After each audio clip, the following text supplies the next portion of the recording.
আমাকে যখন আমি জানালাম যে আমি কনসেপ্ট করেছি, আমার বেবি কনসেপ্ট করার পরে সাকিব আমাকে দুটো পথ দেখিয়েছিলেন। হয় বেবিকে অ্যাবর্শন করো, আদারওয়াইজ তুমি সংসার করো। আর যদি বেবি রাখো তাহলে ডিভোর্স নিতে হবে।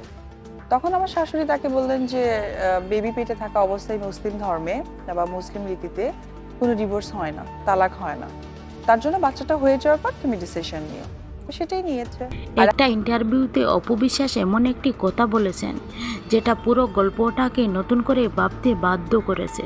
তিনি বলেন, শাকিব খান তাকে স্পষ্ট বলেছিলেন বাচ্চা নিলে ডিভোর্স দিবে, তুমি কোনটা চাও?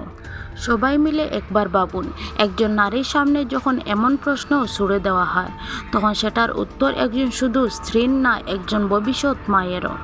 অপু বিশ্বাস তখন কি বলেছিলেন? তিনি বলেছিলেন, আমি বাচ্চা মিস করতে পারবো না, আমাকে ডিভোর্স দাও। এই এক লাইনের ভিতরে লুকিয়ে আছে একজন মায়ের সিদ্ধান্ত, একজন নারীর দৃঢ়তা। এখন প্রশ্ন আসে, এই ডিভোর্সের সিদ্ধান্তটা কি হঠাৎ কোনো তৃতীয় ব্যক্তির কারণে হয়েছিল, নাকি এটা ছিল স্বামী স্ত্রীর মধ্যে নেওয়া একটি কঠিন সিদ্ধান্ত? এই গল্প অনুযায়ী ডিভোর্সের কারণ ছিল মাতৃত্ব বনাম শর্ত। তখন বুবলির নাম কোথায় থেকে আসলো? তখন তো বুবলির অস্তিত্বও ছিল না। ডিভোর্সের সিদ্ধান্ত যখন বাচ্চা নেওয়া নিয়ে চূড়ান্ত হয়ে গেছে, তখন তৃতীয় একজনকে দোষ দেওয়া কি যুক্তিসঙ্গত? কিন্তু বাস্তবতা হলো ডিভোর্সের পরই বুবলির আগমন। সময়ের ব্যবধান কম, আর তাই মানুষের আবেগে দুইটি আলাদা ঘটনাকে একসাথে জুড়ে দেওয়া হয়েছে। কিন্তু সময় মিলে গেলেই কারণ এক হয় না। এখানে অপু বিশ্বাস একজন মা হতে চেয়েছেন, শাকিব খান নিজের শর্তে অনড় ছিলেন, আর ডিভোর্স ছিল সেই দুই সিদ্ধান্তের ফল। তাহলে প্রশ্নটা আবার করি, এই ডিভোর্সের দায় বুবলির গাড়ে চাপানোটা কি ন্যায়সঙ্গত? একটা সম্পর্ক ভাঙলে আমরা প্রায় একজন ভিলেন খুঁজি, কিন্তু সব গল্পের ভিলেন থাকে না।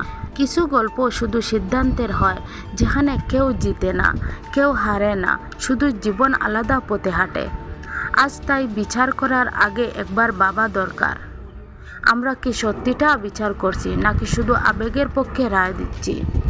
আসলে কি বুবলি দোষী, নাকি এটা শাকিব খান এবং অপু বিশ্বাসের সিদ্ধান্ত? এটা জেনে শুনে সবাই কথা বলা উচিত। তাই এমন সত্য সত্য খবর পেতে আমাদের চ্যানেলটি সাবস্ক্রাইব করে পাশে থাকবেন। ধন্যবাদ।